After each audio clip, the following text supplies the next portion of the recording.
Hi there, my name's Jane Anderson and this is the Jane Anderson Brand You Show. It's the podcast for experts who want to have greater impact, influence and income for their businesses and careers. As experts, we know that people buy from people and work with people who they know, who they like and who they trust. So I'm so glad you're here because it's that time again now to really amplify how you show up in the world.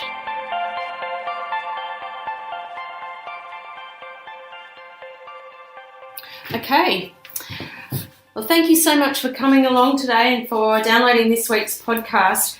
I've got an exciting guest today and I actually have him here in person, which is even more exciting because in this day and age of technology, everything's on Skype or over the phone and we actually get to do this face to face, so I'm very excited. So our guest today is an expert in technology and leadership. He works at the crossroads of leadership, business improvement and digital technology.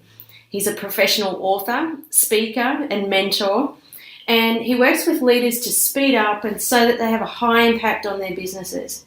He's worked with some of Australia's leading and best known organisations, including Rio Tinto, and he also has a really cool camper van called Dennis, which I love. He's the author of Analogosaurus, Avoiding Extinction in a World of Digital Business. He's been acclaimed by Dan Gregory from the Gruen Transfer and the author of Selfish, Scared and Stupid, and Dr. Jason Fox, the best-selling author of Game Changers. Please welcome my good friend Simon Waller. Thank you so much for coming. Thank you so much for having me. It's a pleasure to be here. Oh, good. Well, Simon, you've got so much incredible experience in this space, and I know for me there's days, I love the title of your book, Analogosaurus, because I know I've been through that myself. There's some days I just go, oh, geez, I feel clunky with this. I know I could be doing this faster. And so you've been out helping people who feel a bit like that too, I'm hearing. So tell us a bit about the work that you do, the business you have, and who do you help and how do you do it? Yeah, well, it's been a really interesting journey for me. I a few years ago, I actually moved from Perth across to Melbourne. I tell people I left my last real job, which was working at Rio Tinto, and I decided to start my dream job in Melbourne. And I was initially I started a consulting business called Tomorrow at Work, which was looking at the future of work and how we could make that real and approachable for people. And one of the really big learnings that came out of that experience was that one of the biggest challenges and the immediate challenges with people was around how we use technology.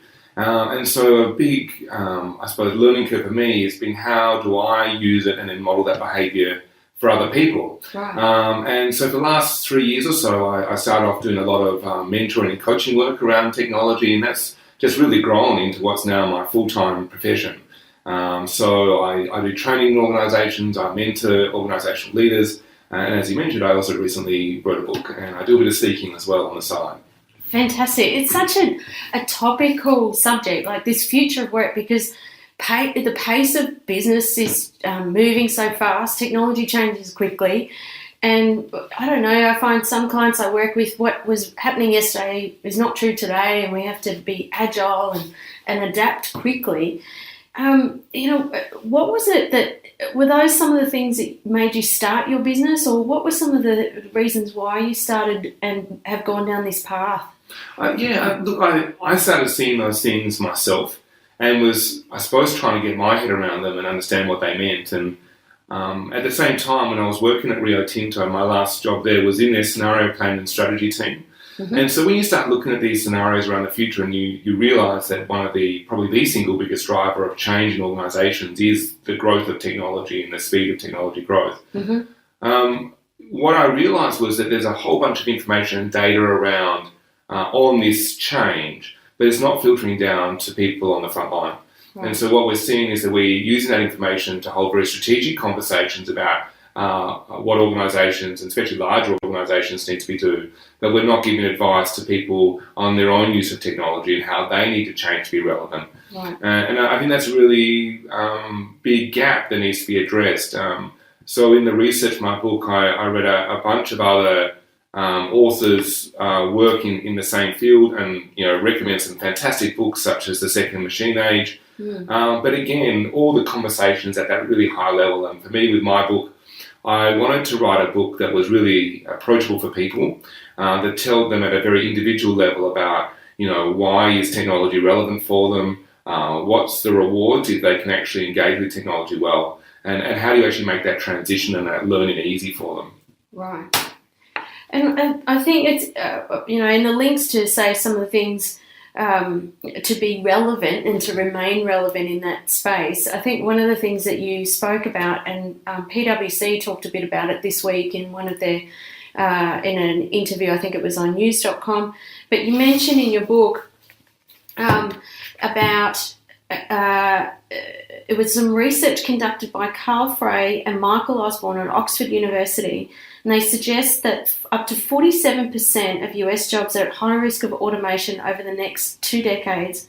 An additional 19% are at a medium risk of automation. This means there's a fairly good chance that 2 out of every 3 jobs will be automated in the next 20 years. And as you say, take a moment to let that sink in. 66% of jobs that could be automated. It is an extraordinary statistic, and I think we really struggle to get our heads around it, because so often when we think about technology, we have this very linear view about how technology is changing. We kind of look back 10 years and we look at it now and we go, we kind of have a mental image of what change looks like, but we really don't get exactly how much that's accelerating. And so over the next 20 years, it's going to make what we've seen in the past look like nothing. There's a great article which I quote in a book with Kevin Kelly from Wired magazine, and he makes this really interesting point. He said, if you were to go back 20 years before now and told people that we would have a device in our pocket that allows us to connect to any information pretty much in the world, but not only can we access any information from anywhere wirelessly through the air, we could do it at zero cost, that we could access the biggest encyclopedia the world has ever seen, and the charge for it would be nothing. People just wouldn't believe you that was possible. That's so true. Not just on a technology level, but even on a business model level. What type of business model could you possibly have that would support the free access of information from anywhere? And so I think that if you go 20 years into the future, we need to realise that it's going to look nothing like now. We will look back on 20 years, on where we are now, and go, gosh, things were crazy back then. Yeah. So I think that only part of it is actually about the technological shift. Another big part of it is how does our businesses change as part of what technology allows us to do. And so what are your thoughts, when this comes back to your personal brand, if we look at, say,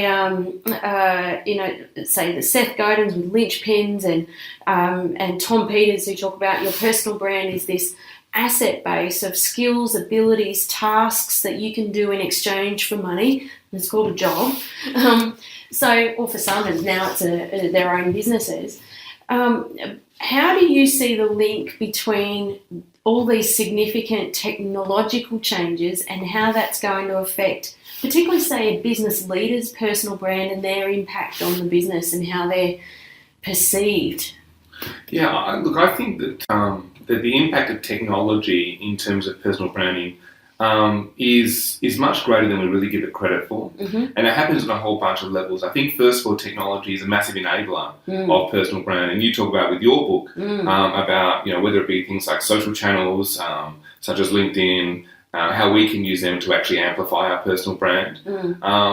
But perhaps even more importantly, I think technology has also enabled a new era of kind of project-based working, where individual brand is actually incredibly important in actually securing your next job, because jobs are lasting longer than they have. There's shorter time frames, and we need to quickly flick or move between one and the next. And so technology is actually enabling that at the same time as making the need for it greater. When you talk about that higher level, when you talk about leaders in organisations, I think that for a long time, people who use technology well made excuses for it. Right. So, if you were the guy that walked into a board meeting and you're the one with the iPad and everyone else is taking notes on paper, you were kind of like the geek or the nerd, right? That was, probably thought to be playing Pac-Man. Yes, and I do get that Pac-Man kind of only went out of fashion in the 1980s, but I think some people's perceptions around technology are that old. Yeah. Okay. But I think in the last couple of years, there's been such a fundamental shift. I think that in a few years from now, the exact opposite will be true. Right. Is anybody who walks into a meeting with a pad, with a pen and paper, the other people who are using technology, who are actually improving their effectiveness and their efficiency, they will be looking at the people with the paper and going, seriously, how are you going to recall the information I share with you today? How are you going to be effective? Yeah, right. What are you bringing to the table? I've got all my information available to me from anywhere, and you have basically 3 sheets of paper. Right. So I think that the role of technology use in terms of elevating your personal brand is more important than it's ever been. Right. Yeah, that's good food for thought. I think that's a really, I think that's one that I see when I'm out in organisations is, you can be seen as a bit of a dinosaur. I think that's what I love so much about your book title is, that's kind of the word that gets spun around a bit that can be linked to your personal brand. And, if you're trying to innovate and talk that language, but what you physically are doing doesn't match what you're saying, can feel a bit incongruent, I guess, too. Yeah, and I think that's actually a big challenge a lot of organisations are facing right now. There was some research that came out recently that said that when we look at, say, digital transformation projects, and one example they used was the growth of, say, enterprise social networking in organisations, so Facebook for Business. Mm-hmm. The single biggest factor that actually will determine the success or failure of that project is the engagement of the senior executive team. Right. If they're not on the platform and they're not using it, then basically people say, well, that's not really how we do things around here. Yeah. I'm not going to be the odd person out who's the one on the platform when none of the important people are. And so the whole thing falls in a heap. Right. And so, if you're serious about taking your organisation into the digital age, and let's face it, you don't really have a choice, right? It's here. Yes. If you're in a business and if you're in a leadership position in a business now, yes. It is actually your responsibility to take your organisation forward into that space.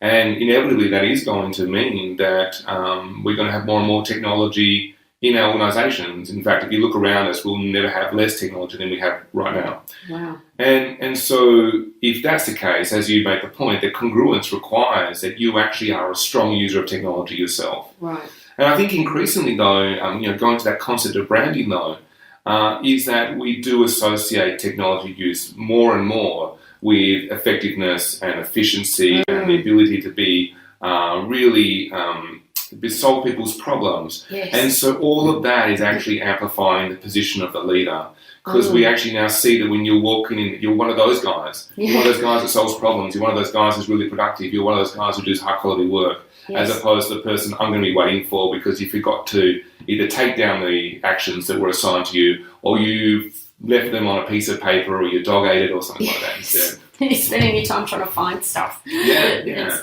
But you've got it at your fingertips, and as you said, it all comes back to your effectiveness, your quality, your outcome, and therefore your impact in the results. There's other research that Google did a few years back, and they looked at information workers, and let's face it, most people probably listen to this podcast are information workers. Yes. That information workers spend something like 60% of their time looking for information or trying to recreate information that they've lost. Right. And that's just not a valuable use of our time. No. Wow. And even with my own clients, on average, I see them saving somewhere between 4 to 6 hours a week.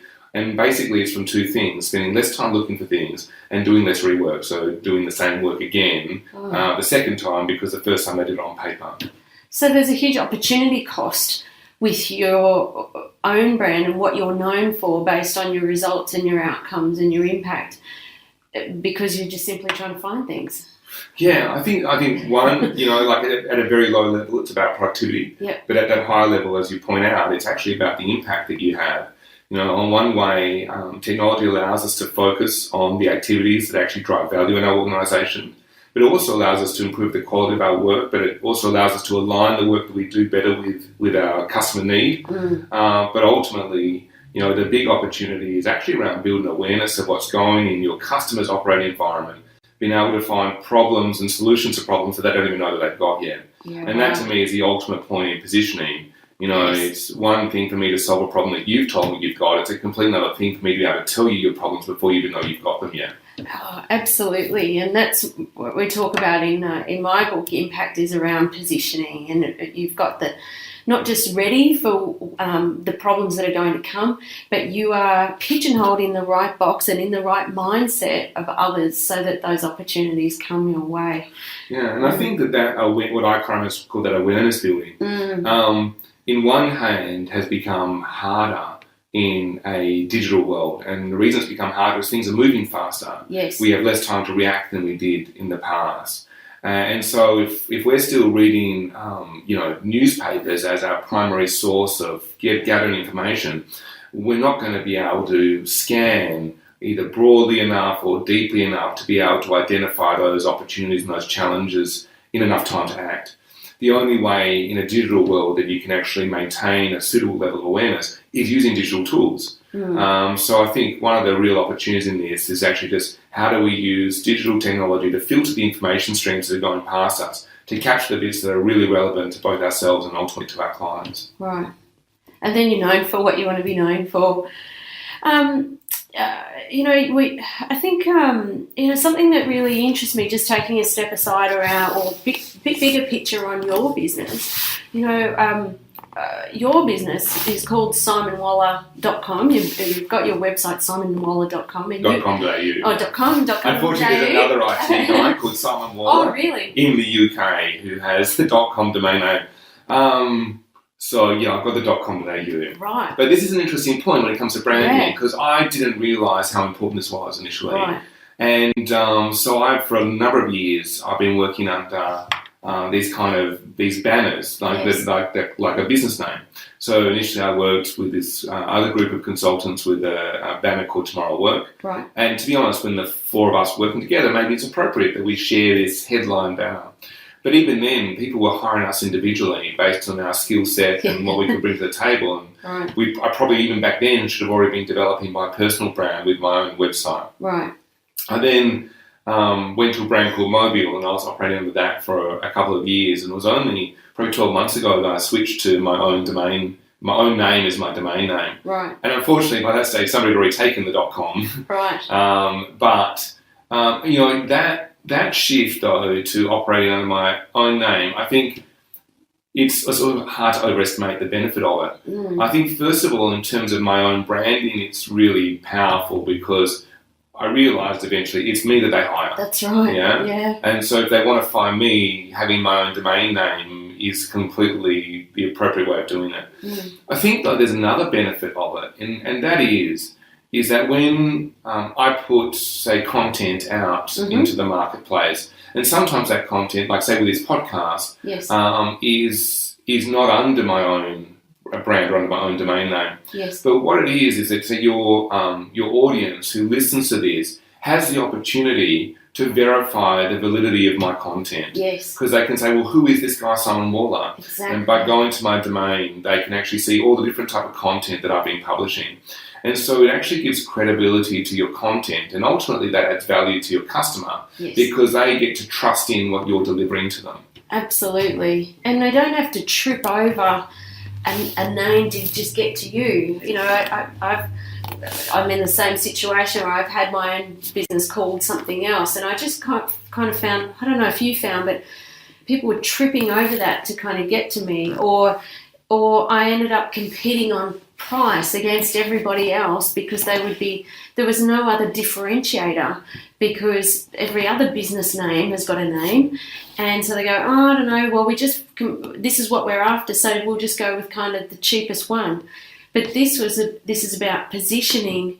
So because, like you said, when there's a lot of trust and you can validate the content, and they go, right, this person really seems to know what they're talking about, and they've written about the problems that they've written about are exactly how I'm feeling. There's a deeper connection there. I think definitely, and I think that there's also been a shift away from kind of work that's based on making physical products to work that's actually fundamentally about thinking. And in the book, I talk about this shift from doing work to thinking work. Right.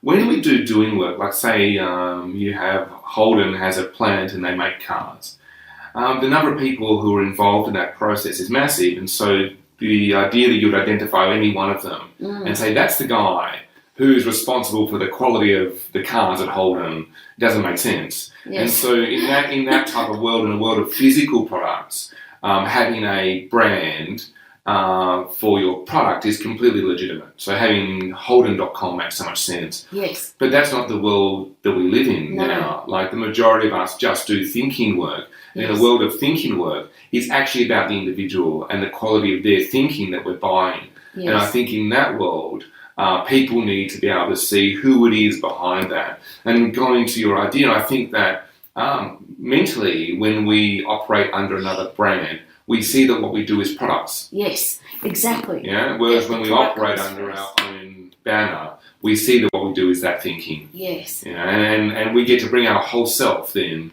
to the work that we do. And I think that is actually, you know, probably an understated value of this personal branding is that you do actually get to bring your whole self to your work. Yes. It's incredibly difficult to do when you work under somebody else's brand. Yes. Even if you own it. With certain kind of brand attributes, and it does certain things. Like my brand was Mobile, and it was really based in the fact that a lot of my work started around using how we use mobile technology, like iPads, in the workplace. Right. But it almost became a limiting factor in what I could do and what I could talk about and what I could think about and what I could offer my clients. Right. Whereas I don't struggle with that anymore. Did anything hold you back from setting it up under yourname.com?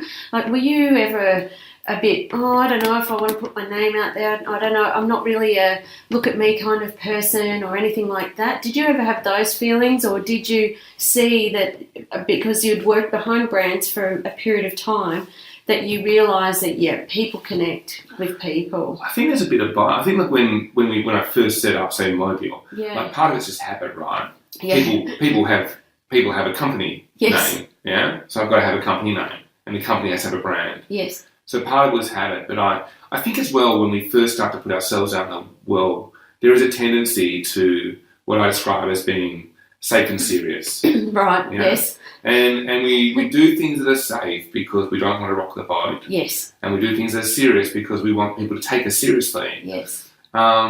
And I think that definitely a bit of that comes into it. You can hide behind another brand. Yes. But ultimately, I think that within each of us, there is some real value that we bring to the world. And I think once you tap into what that value is and you build confidence in the value and what you have to offer, yes, then suddenly that brand name, as opposed to your own name, becomes a limiter. Yes. And for me, that's probably the journey I've been on, is that, over the last probably 12 to 18 months or so, has been a massive growth in my own confidence and the importance of the work that I do and the purpose that sits behind my work. Yes. And so it became necessary almost to shift to having my name as my brand. Right. So it kind of became more about giving to others as opposed to all about you.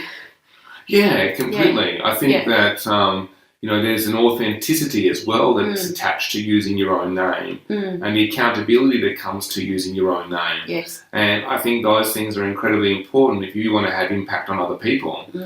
People need to know who is the person behind the message if they're going to take the message seriously.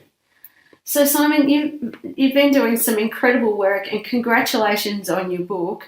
I highly recommend it. I was lucky enough to get mine signed, but Simon's such a wealth of information. Tell us, what are your plans for the next 12 to 18 months? What are you working on? Yeah, well, I look at the book in some ways as being almost an entree to the main course. And for me, the main course, like the book Analogosaurus, is really about, I suppose it's a very broad and very general book about how do people as individuals engage in digital technology in a really meaningful way. And I think for a long time our approach has been pretty ad hoc. I describe as the learning in most organisations when it comes to technology as being osmosis as the primary strategy, which means I sit next to somebody else who I think knows a bit about technology, and I look over their shoulder and I see what they're doing and I go, I'll do that. And I think that was fine when technology moves slow, but it doesn't make sense when technology moves fast. And I suppose this book to me is a call to action about we need to start taking a more intentional approach to how we use technology.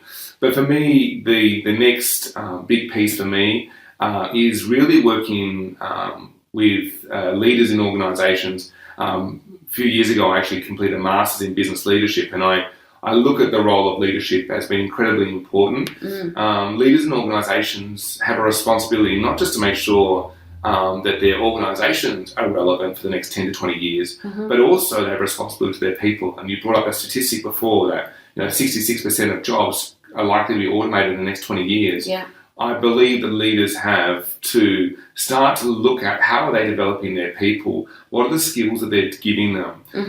So on one hand, they're both useful to the organisation in the medium to long term, but also that they're relevant out in the marketplace. And I think this is an incredibly important conversation. At the moment, it's just not being had. So I've been running programs around this already, which has been really exciting. And in the next kind of 6 months or so, I actually hope to start a book based on that whole conversation around both the impact of leadership on technology and ultimately how can we use technology to amplify leadership. Oh, wow. Okay, well, I look forward to, we'll have to keep in touch and find out how that's going at the time when it's done and have you back. So how can people get in touch with you, Simon? What are your details and where do we find you? We want more of Simon. So probably the obvious answer is my website. So it's simonwaller.com.au.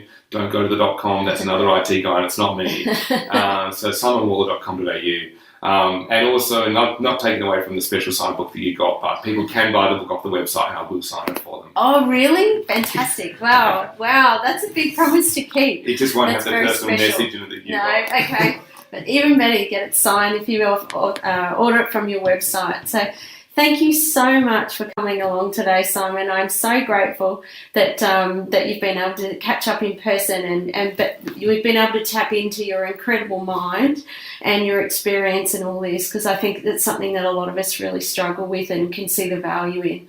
So thank you so much. It's been an absolute pleasure.